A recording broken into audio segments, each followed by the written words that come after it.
ભૂવાના કાયમી નિરાકરણ માટે અમદાવાદમાં જમીનની નીચે બનતા ગેસને કાઢવા લગાવાશે વેન્ટિલેટેડ પાઇપ। અમદાવાદમાં ચાલુ સિઝનમાં 32 સ્થળો પર બ્રેકડાઉનની સ્થિતિ સર્જાઈ છે। મનપાનું તારણ છે કે ભૂવા માટે જમીનમાં ઉત્પન્ન થતો ગેસ અથવા જૂની પાઇપલાઇન જવાબદાર છે, જેથી હવે શહેરના 7 ઝોનમાં ડ્રેનેજની મુખ્ય લાઇનમાં વેન્ટિલેટેડ પાઇપ લગાવવામાં આવશે, જેની મદદથી જમીનમાંથી નીકળતો ગેસ બહાર કાઢી જમીનની અંદરનું દબાણ ઓછું કરી શકાય।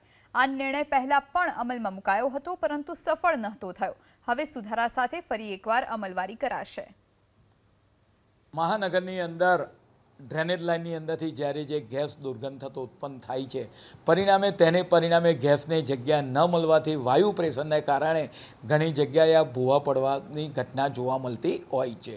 મહાનગરપાલિકાની અંદર જે આ ડ્રેનેજ સિસ્ટમ છે તેના ઉપર વેન્ટિલેટર પોલ ઊભા કરવામાં આવે, પરિણામે આ પોલમાંથી વાયુ સીધા વાતાવરણની અંદર ભરી જાય છે અને નીચે ડ્રેનેજ લાઇન પર એનું પ્રેશર થતું નથી। પરિણામે એ ભૂવાની સમસ્યામાંથી પણ છુટકારો મળશે અને ત્યાં ગટરની અંદર ડ્રેનેજ ઉત્પન્ન થતા જે વાયુ છે એ વાતાવરણમાં પણ ભરી જશે।